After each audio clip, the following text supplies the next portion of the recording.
welcome to AMC Movie Talk for movie fans. I'm your host, Ashley Mova, and this is the daily show where we give you all of the latest news from the world of movies, plus a little bit of insight into what it all means.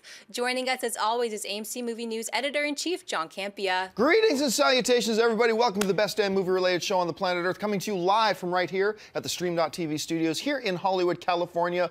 Football's back. Can you tell I'm excited? We're so glad you're here. Also, your AMC Movie News production manager, Dennis Zen. And for you international audiences, he's talking about American football. Yes, not footy. And also here, writer-director John Schnapp. Not football. Hey, Salt Lake City was a great convention. Thank you. And for a lot of people came up and said, was this my last week at AMC? I think you misinterpreted. I was just saying it's my last week of my fundraiser, which ends today. I'm going to be around I've been meaning AMC. to talk to you. It is actually your last week at AMC. No. But it is my last day of the fundraiser, so that's what it was. So. The new Terminator film, Terminator Genisys, doesn't open in AMC theaters until July 1st, 2015, but Paramount Pictures has already set dates for the next two films after that.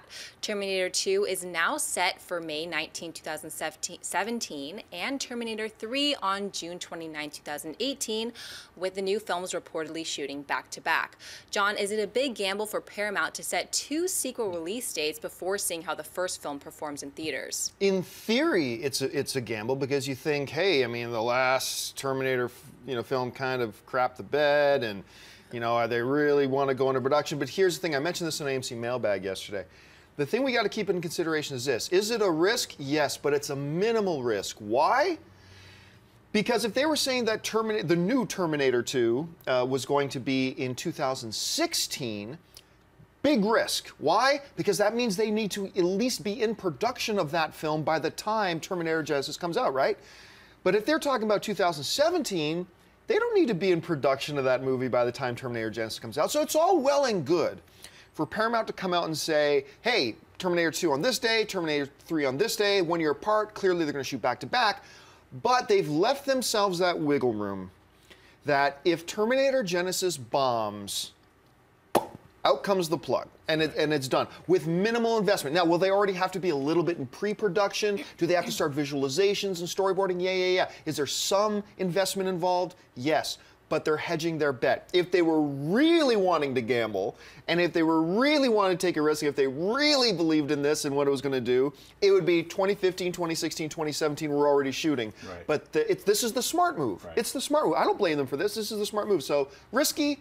Yeah, but it's minimal. Dennis, how do you see it? Yeah, it's a risk, but it's more of a calculated risk. And even though I didn't care for Terminator Salvation and it didn't do as well domestically, overall, I think it did okay with the international. So it's not the bomb that we thought it was. And yeah, like you said, like they can always pull the plug if necessary. And they probably are liking what they're seeing so far. I'm really looking forward to this series. Me too, Shep. Yeah, I'm glad they announced it. You're right. I mean, they'll pay for the scripts, they'll pay for storyboarding and previs. That's nominal compared to like shooting and building sets and having all the actors. So I'm all for it. I just want to see what they're going to change. How are they going to change another, like Genesis with a SYS? What are the other two? How are they going to destroy some of the other words? It's like. And what I like about it psychologically, it's kind of like how we talk about Marvel. We say, oh, okay, look, they have a plan in place. They're executing it. And so they're coming out and saying, hey, we're going to have this plan. Whether they're going to do it or not, at least it makes it sound like they're confident in what they're doing. Right. And versus this kind of, oh, maybe we're going to do this, maybe we're not. So that must mean they already also have the other actors and the directors locked in as well, right? Well, I don't know. They're probably 2 years away from having to shoot anything, so they probably have a lot that's still up in the air. And look, let me be clear here. While I'm saying it's not as big of a risk as it looks, I think this, like I said, this is the smart play. Right. You don't throw all your eggs in one basket. Put out the first film. If it's as good as you're hoping it is, it'll get a response and hopefully snowball into bigger and bigger things. No need to throw your eggs in one basket now and risk a lot of money when you don't need to. So probably the smart thing. Yeah. All right, what's next? While promoting his new film, The Judge, at the Toronto International Film Festival, actor Robert Downey Jr. was asked about plans for Iron Man 4. Downey simply responded with, "There isn't one in the pipe." Downey said, "No, there's no plan for a fourth Iron Man." Schnapp, are you surprised by Downey's comments? No, I mean, he's signed for Avengers 2 and 3. And once they finally get Avengers or Iron Man 4, 5, and 6 in the pipe, and he gets that extra $260 million for the Downey Corp, they will then proceed to announce it. At this point, he doesn't have a contract. There's no reason to announce it. Remember, he wasn't in Avengers 2 and 3. They had a renegotiation. Now Iron Man is in Avengers 2 and 3, or Age of Ultron, and whatever the third one's going to be called. So I think I'm almost 100% positive, at least for myself, that he will be in Iron Man 4, 5, and 6. It won't be for a few years, but they'll squeeze that in. That's $1 billion franchise. They can shave off like $200 million more for him. See, I'm going to disagree with you. I'm not surprised by the comments, but I think after Avengers 3, I think Marvel's done with him. I think, look, they were put into a position where they pay Robert Downey Jr. far more than they pay anybody else in the Marvel Cinematic Universe. Right. And it rightfully so to pay him more, but I think the amount of money he actually gets for this franchise is unreasonable. I've always thought that, even though I'm a huge Robert Downey Jr. fan, I think what they pay him is unreasonable. And when it came time to negotiate a new deal with him, I think it's very telling where they are signing everybody else to minimum 7-film deals. They only negotiated a 2-film deal with Robert Downey Jr. Why? Because I think they knew we need a little bit of breathing room to ease him out. I think we need him for Avengers 2. I think we need him for Avengers 3. But I do not think they want to pay him the rate that he's asking for anymore. And it's totally fair for Robert Downey Jr. to ask for whatever he wants to ask. Look, it's like sports. It is totally fair for any athlete or actor to ask for what somebody's willing to give them. And you cannot fault them for that, whatever. But I think now we've run into a situation where Marvel realized we can't just lose Robert Downey Jr. now, although I would have been okay with it, even though I prefer to have him there. But I think they know, too, we're just going to keep him around for as much longer as we need him. And remember this, too. A number of his other films outside of the Marvel Cinematic Universe have not done great. Right. And now I'm hearing really mixed things about The Judge coming out of Toronto as well. So maybe this is a negotiating tactic on Marvel's part, where maybe they're sitting back saying, okay, let our DJ see that his other films aren't doing so well, and he's not going to get a better deal out of anywhere than what we're offering him. Or maybe they part ways. I don't know, but I disagree with you. I think after Avengers 3, I think we're done seeing Robert Downey Jr. No bucket loads of like backing up into I don't think so. His fourth mansion? I don't think so. I'd like to see him back, but I don't think so. Dennis? Yeah, not surprised by the comments, but yeah, he's the only actor in the Marvel Universe right now that even has that kind of power or sway where like Marvel would be even willing to think about negotiating with him on that type of level, because I think the rest of the characters in there, they can be like, okay, we can just recast. And they can do the same with him as well, but it's a bigger hit, because he's so beloved in that role. Everyone knows him. It's kind of like the Hugh Jackman thing and Wolverine. Yeah. They just associate him with that. But you're right. Eventually, Marvel will have to have like a line they can't cross. They'll be like, okay, well, we can't do this. And I think probably it will be after Avengers 3. I don't think we're going to see an Iron Man 4 between 2 and 3, because Kevin Feige has come out and said he kind of likes this kind of pattern where they're doing this a sequel to existing franchise and then a new one. Like this year we did Captain America 2, and we had Guardians. Next year we'll have Avengers 2, and we'll have Ant-Man. So Thor 3. Exactly. Doctor Strange. Exactly. Yeah. So I think we probably will skip Iron Man 4 for this next phase, and then go do a kind of not a reboot but a recasted Iron Man for 4, 5, 6. What if? What if Iron Man 4 also has Bruce Banner and the Hulk, and they squeeze a storyline like Iron Man can leave the Avengers? You know, he's like, you can have Stark Tower. I'm going to rock this other thing and move off and do some solo Iron Man stuff, and they could weave a cool 4, 5, and 6 with him fighting AIM or whatever. I'm just sweating it out right now. I'm just saying, it's like, it'd be cool, and give him $300 million. It'll make $3 billion. But you know what? The thing is, after seeing what they've done with Guardians of the Galaxy, they know they don't need Robert Downey Jr. to make $3 billion. That's the point. That's what where they're sitting at. I'm telling you right now, calling right now, Matthew McConaughey is going to be your new Tony Stark. I don't really believe that. I'm just throwing that out. All right, folks, we've reached that part of the show for buy and sell. Here's how this works. In front of her, Ashley's got a few other items in the world of movie news. She's going to run them down. And then those of us at the table are simply going to say whether we buy it or sell it. So, Ashley, what do we got? Relativity Media has acquired the domestic distribution rights to the upcoming Halle Berry film Kidnap, set to be directed by Pusher director Louis Prieto. The project is described as a heart-stopping action thriller following a mother, Berry, who will stop at nothing to rescue her kidnapped son. Dennis, buy or sell the sounds of Kidnap? I will tentatively buy this female version of Taken. starring Halle Berry. I liked her in The Call, and I think this potentially could be decent. I just hope they don't do like, okay, make her a female version of Liam Neeson's character, just make her like this badass tough.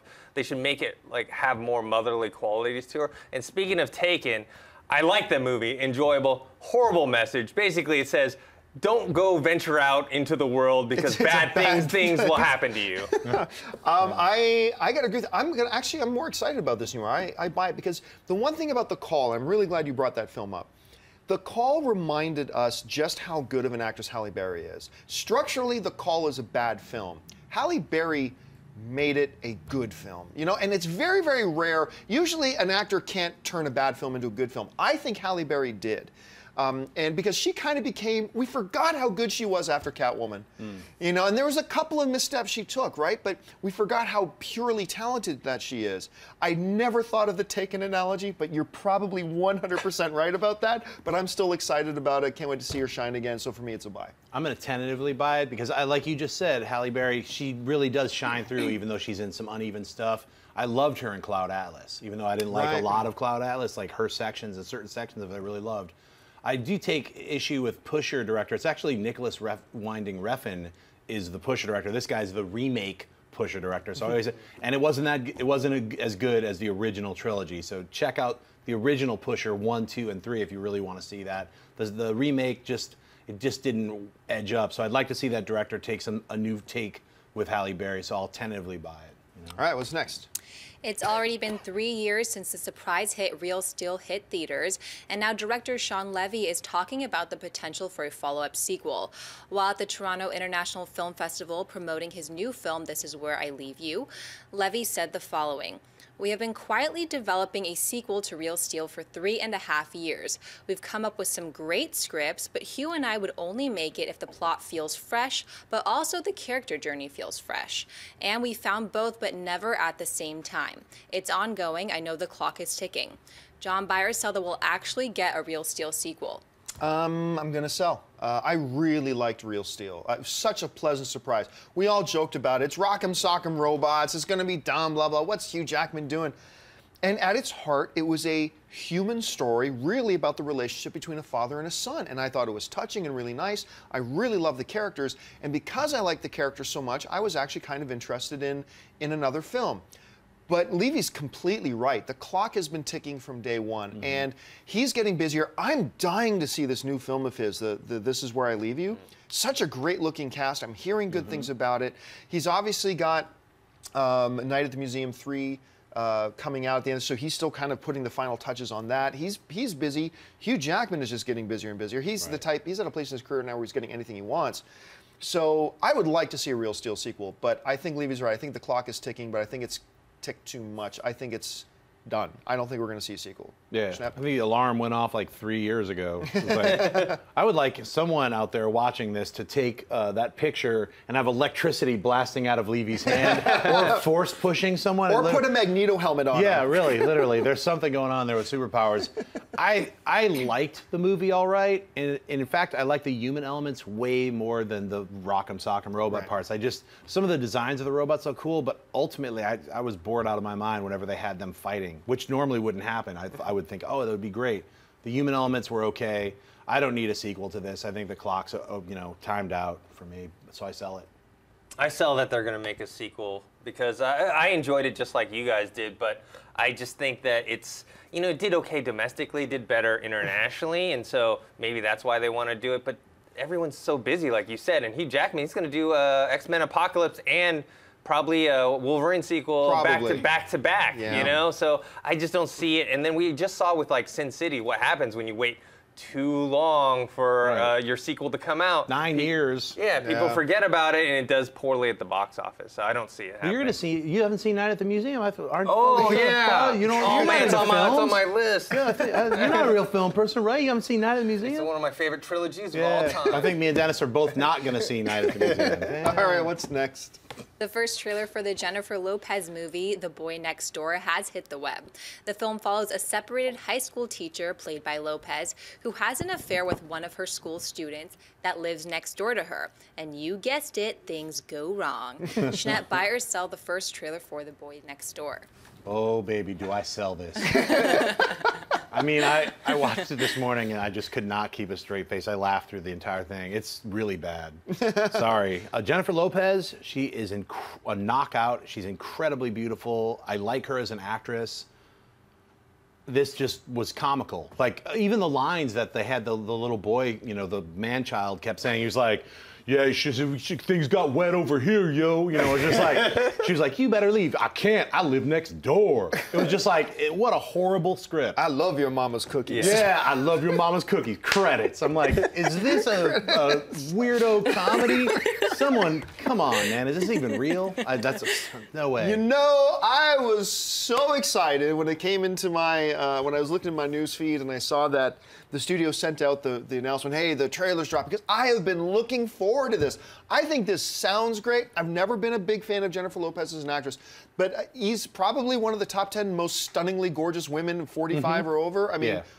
Oh my God. I mean, Yeah. I wish I was a student in her high school. But here's the thing. I'm always telling people, I think too many people jump on this bandwagon of, oh, the trailer showed too much, the trailer showed the whole thing. Well, until you see the movie, you have no idea if it showed you the whole thing. Right. And if it gives away some plot points, who cares? It's the telling of the story. Right. It's not the plot points. It's this trailer shows too much. I'm always on the other side of the argument on this, but even I have to say I just saw the whole movie. And I never say that. Right. I don't need to see this movie anymore. I'm so happy you said that. I didn't have to bring it up. Like, it's seriously, it is their job, the marketing department, is to try to get us to go see the movie. But you just talked me out of going to see this movie. Bad, Dennis. I sell it as well. It must be like a gender reversal week, because this is like the female version of, what was it, The Crush with Alicia Silverstone and Carrie Elwes. I also, those funny lines, I was just like cringing when I heard it. But also another reason is they use the same music that they used for the True Detective trailer. Ooh, and really? Yeah, and so like watching it here, it's like, oh man, you're like ruining that song for me. Wow. All right, folks, we reached that part of the show for Mailbag. Listen, if you've got a topic or a question you'd like us to address on the show, you can email us anytime at amcmovietalk@gmail.com. Now, if you're watching us live, we're going to save a little bit of time at the end of the show to take some of your live Twitter questions. You can tweet in right now to @AMCMovieNews, and Ashley will pick out a couple of your tweets at the end of the show. But for now, let's get to the Mailbag questions. Jeff Hudgens writes, hey, so Guardians has won every box office weekend except the one when TMNT opened. Is GOTG that good, or is there just no competition, or both? Thanks. Well, you're almost right. Actually, Guardians of the Galaxy was not #1 for its second and third week. Teenage Mutant Ninja Turtles was #1 at the box office during Guardians' second and third week, but then Guardians became #1 again. It's been #1 at the box office now for 4 weeks, which I didn't think would happen. I mean, like I said, I remember somebody asked before Guardians of the Galaxy came out, do you think Guardians of the Galaxy could be #1 at the box office 4 weeks in a row? No, and it wasn't, because it wasn't going to beat out Teenage Mutant Ninja Turtles. But man, it's got staying power, because then it climbed back up that ladder after it dropped out of top spot. But you're asking, is it because it's that good, or is it because of lack of competition? And I'm going to tell you, it's a mixture of both. I am actually stunned how no studio seems at all interested in this 3, 4, 5 week window. I think there is box office money to be made. And last weekend, the only film that came out, what was it, The Identical? The Identical, which came in 11th place, making like $1.9 million, right? It came in like 11th. I believe there's box office money to be made. I believe we've just come off a great summer where people had a great time at the movie theater with a lot of great big tentpole films. I believe they're looking to go back to the theater, but they're not giving us a reason to go back to the theater right now. But, you know, despite that, people are going back again and again and again to watch Guardians. It's going to cross the $300 million domestically number. It's going to probably crack $600 million worldwide, which nobody ever would have thought of. So it is a mixture of both lack of competition and Guardians is just that good. Dennis? Yeah, it's definitely both. I'm thinking like more. It's more about like the movies now versus like when they get released. Because you know, if you read about this past weekend, they're like, oh, this is the lowest box office weekend in like a decade. It's like, well, we just the last 2 years. Yeah, and then we came off of August. That was like the biggest box office, you know, for I think of all time. For August. And so it's interesting because these people got mad at us because we were like talking about how Captain America is part of the summer movie season. We know it's not really summer, but conceptually. So I think it's more now about when and what type of movies come out at certain times versus the actual like seasons. Right, I agree. And also, I mean, Guardians has such a repeatability factor. I was at the Salt Lake City convention. So many Groots, so many Star-Lords, so many Gamoras, so many Rocket Raccoons. Everybody loves this movie. At one of my panels, I was just like jokingly said, yeah, it's kind of weird how I didn't really like Guardians. Everybody started booing, just kidding! You know what I mean? Come on, who didn't like that movie? Everyone raised their hand, started yelling and stuff. It's a smash hit with everybody. And it's one of those films that it just blows all of the movies away. And that's why you have it as #1 again, because people are like, man, let's just go see that film again, because it's fun. It's a fun film to go see with your friends in a movie theater, and that's what we need more of. We need more of those repeatable films. Yeah. So that's what's so great about it. Can you imagine how big the second Guardians is going to be now? Oh. It's going to be ridiculous. All right, what's next? Michael Greenaway writes, hello, sons and daughters of AMC. Hope you are all well. I was wondering, what was your favorite war films based on historical events but were wholly or partially inaccurate? Well, first of all, let's get one thing straight. Unless it's a documentary, there is no war film ever made that was at least not partially inaccurate. Right. I've said this before, I'll say it again. The purpose of the filmmakers is to make the best movie you can. They're not making a school textbook. I don't think it's beholden to the filmmakers to make sure you get everything accurate. They're not making a history film. They're making a movie. So they've all taken liberties. But to the spirit of your question, which is like, ooh, that really went out in left field, whatever, it's got to be Inglourious Bastards to me. A movie, they even put up the picture of Inglourious Bastards. A movie to me that I didn't even like the first time I saw it. This Inglourious Bastards to me is the poster child to me that sometimes you need to give a film a second chance, because the first time I saw Inglourious Bastards, I really did not like it at all. And then I watched it again later, and I'm like, what was going through my head? Why did I not like this the first time around? So for me, it's going to be Inglourious Bastards, Dennis. I mean, my favorite war movie in general is Full Metal Jacket. I don't know how historically accurate, you know, most of it is, but I think it seems pretty realistic. But yeah, mine would be Inglourious Bastards. I mean, it's a revenge fantasy. It's like, it's a war film, but really it's more into the fantasy element, almost like an alternate timeline type of thing, like a sci-fi thing. Yeah. So I'd go with this movie.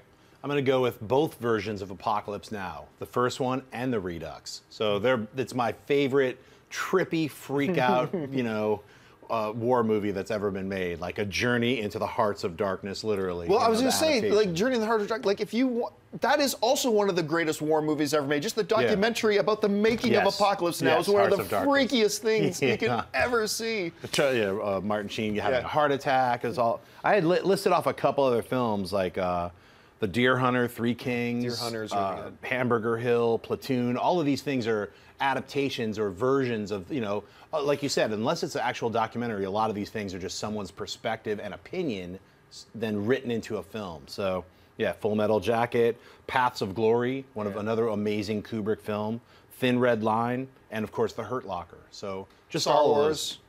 That's right. Star Wars is a good one. It's a great historical. Here's a weird one, Jacob's Ladder. Oh. Because it all takes place, spoilers guys, you should have seen this, in Vietnam. Right. Yeah. It's all a dream. But it's this guy, if he came back and made it from this horrible injury, but it's him living through a nightmare. It's a great, very scary film. All right, folks, well, I said we leave a few minutes to take some of your live questions, and we're going to do that right now via Twitter. Don't forget, make sure you're following us on Twitter at AMC Movie News. So, Ashley, you're the one in charge right now, so what questions have you picked out? Richard Allen writes, what do you guys think of Colin Farrell as the new Tony Stark in Iron Man 4? I would be for it simply because, but look, would he be the choice for me? No. But Colin Farrell is showing us again and again and again. Like, he was just in a movie with Tom Hanks, and I thought he was better in that movie than Tom Hanks was. I mean, and whether you saw him in Bruges or that one where he's like he's got a fishing boat. I'm trying to remember that little indie one he did. But anyway, Colin Farrell is a world-class talent. Oh, Ondine. Yes, thank you. He's a world-class talent. I could totally see him doing it if he could hide that accent. So, like I said, wouldn't be my first choice, but if Marvel announced tomorrow, okay, you know, RDJ's moving on, and the guy we've picked to replace him is Colin Farrell, I'd go, oh, okay, let's see how this turns out. I know, what do you guys think? I would prefer not to have him as Iron Man. I think he's an incredible actor, and like you mentioned, in Bruges is one of my favorites. He's very funny. He has this comedic sense of humor that I'm glad that a lot of filmmakers are casting him now, saying, "Hey, Colin Farrell can actually do comedy." I just don't see him as Robert Downey Jr.'s replacement. It's going to be impossible to replace him, so we're going to have to just deal with whoever does replace him. If they do replace him. But I loved him in Horrible Bosses, by the way. I thought he was so great in that. Anyway. I don't hate it. Yeah, also not my first choice, but I'd be okay with it, especially if he does hide that accent. Yeah, that would be the tricky part, I think. Okay, what's next? Sebastian Culligan writes, favorite bit of product placement in a movie? Mine is the Rolex/Omega line in Casino Royale. Brilliant. Man, I don't know that I have a favorite piece of product placement. Product placement, when it's so obvious, really jumps out at me and kind of pulls me out of a film, especially in TV shows these days. Like even one of my favorite TV shows, Arrow, they're always, you can tell what brand of phone they're hyping this week because you'll get a close-up of the phone with their Windows 8 interface like every single time. It's like, come on, it pulls me out. So I'm going to say none. Transformers 4. Oh, the beer. Yes, the Bud Light. I mean, how can you not like when the beer bottles go all over the ground? He picks one up. He snaps it off and takes a drink of it. I mean, how awesome is that? The only thing he didn't do was point out at the camera and wink. Wow. That's the one part of the Transformers that I missed when I took my 10-minute walk around. My walk about the theater when I was like, gotta clear my head, guys, and came back, and Dennis was like, you just missed the best product placement I've ever seen in my life. And so I was angry that I missed that one scene. For me, there is no product placement that look, when they have to put it in there, it's like it's in there because they're paying the bills to make that movie. The less conspicuous, the better. If it's like blurry in the foreground, I don't mind seeing it that much. I just don't need the product faced towards me. I'd rather prefer it like a little bit 3/4. So I'm like, all right, it's just subtle. The subtler the product placement, the better. And in fact, the more invisible it is, the better, because then it's become subliminal. So that is the sign of a true good product placement is when you actually want that product and you're like, why am I thinking about that? Because it totally was in the movie, but invisibly, you know? The only thing that I was thinking about that the other day, the only thing that was missing from that one scene in Transformers, besides, Wahlberg holding the can up to the camera and winking his eye, I swear, the only thing that would have made it better if he said, the only thing that goes better with the bud is a Wahlburger. That was the only thing that would have made that scene better. And a Victoria's Secret model walking behind him. Because remember they had that dead center shot of Victoria's Secret, a truck or something, and then a thing smashes it and it explodes, but it's dead center. That movie was off the chain as far as product placement. All right, let's take a couple more. All right, 7Ruck0 writes, what's your favorite movie based on an urban legend? I don't know. Candyman, Candyman, Candyman. That's the only time I ever even heard of it was through that movie. So yeah, based on well, first I would have to actually think what movies have I seen that are based on urban legends. I can't think of them off the top of my head. Wasn't there a movie that was basically all urban legends? It was called Urban Legends. Yeah, it was. Yeah. Oh, okay, there we go. That's right. Yes. There we go. That one. Even though I don't remember it actually being good. Had some urban legends in it, is what I heard. Well, pretty good. Any movie about us landing a man on the moon. That obviously that's just myth. That's right. Okay, what's next? Trevor writes, what's an underrated movie you always tell your friends to check out? Oh man.